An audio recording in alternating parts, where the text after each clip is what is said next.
Hello, അപ്പോൾ ഞാൻ ഇന്ന് മീഷോന്ന് വാങ്ങിച്ച കുറച്ച് ഫുഡ് വെയർസ് ആണ് കാണിക്കാൻ പോകുന്നത്. ഓൾറെഡി ഞാൻ ഡീറ്റെയിൽഡ് വീഡിയോ യൂട്യൂബ് ചാനലിൽ കൊടുത്തിട്ടുണ്ട്, കാണാത്തവരുണ്ട് കണ്ടു നോക്കുക.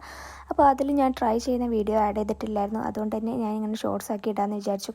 കുറച്ച് പേര് പറഞ്ഞിട്ടുണ്ടായിരുന്നു ഇത് ട്രൈ ചെയ്യുന്നതോടെ കാണിച്ചിരുന്നെങ്കിൽ നന്നായേനെന്ന്. സോ ഞാൻ ഇങ്ങനെ ഷോർട്സ് ആയിട്ട് ഇടുകയാണ്. അപ്പോൾ ഈ ഓരോ പ്രൊഡക്റ്റിൻ്റെ ലിങ്ക് ഞാൻ അവിടെ ഡീറ്റെയിൽഡ് വീഡിയോൻ്റെ ഡിസ്ക്രിപ്ഷൻ ബോക്സിൽ കൊടുക്കുന്നുണ്ട്. നിങ്ങൾക്ക് വേണമെങ്കിൽ അവിടെ കയറി ചെക്ക് ചെയ്ത് നോക്കാം. ഇനി റീൽ ഇടുന്ന സമയത്ത് ഞാൻ ഇൻസ്റ്റാഗ്രാമിൽ സ്റ്റോറി ഹൈലൈറ്റ് ആയിട്ടും ഓരോ പ്രൊഡക്റ്റിൻ്റെ ലിങ്ക് കൊടുക്കുന്നതാണ്. അക്കൗണ്ട് ഉണ്ടെങ്കിൽ നിങ്ങൾക്ക് ഇൻസ്റ്റാഗ്രാമിലും ചെക്ക് ചെയ്ത് നോക്കാവുന്നതാണ്. അപ്പോൾ ഇതൊക്കെയാണ് ഞാൻ വാങ്ങിച്ച പ്രൊഡക്റ്റ്. പിന്നെ ഇതിൻ്റെ കൂടെ തന്നെ ഞാൻ വേറെ സിസ്റ്റർക്ക് വാങ്ങിച്ച ഫുഡ് വെയർസ് കൂടെ കാണിച്ചിട്ടുണ്ടായിരുന്നു. പക്ഷേ അതെനിക്ക് സൈസ് ചെറുതായതുകൊണ്ട് തന്നെ ഞാൻ അത് ട്രൈ ചെയ്യുന്നത് കാണിക്കുന്നില്ല. സോ ഇതൊക്കെയാണ് ഞാൻ വാങ്ങിച്ച പ്രൊഡക്റ്റ്. ക്വാളിറ്റിയും ബാക്കി ഡീറ്റെയിൽസും പ്രൈസും ഒക്കെ അറിയണമെന്നുണ്ടെങ്കിൽ നിങ്ങൾ ആ ഒരു വീഡിയോ ഫുള്ളായിട്ട് കണ്ടു നോക്കാം കേട്ടോ. നല്ല അടിപൊളിയായിട്ട് അഫോർഡബിൾ പ്രൈസിന് വാങ്ങിച്ചിട്ടുള്ളതാണ്. സൂപ്പർ വർത്ത് ആയിട്ടുള്ള ക്വാളിറ്റി ആയിട്ടുള്ള പ്രോഡക്റ്റ്സ് ആണ് ഓരോന്നും. അപ്പോൾ ഓക്കെ, ബൈ.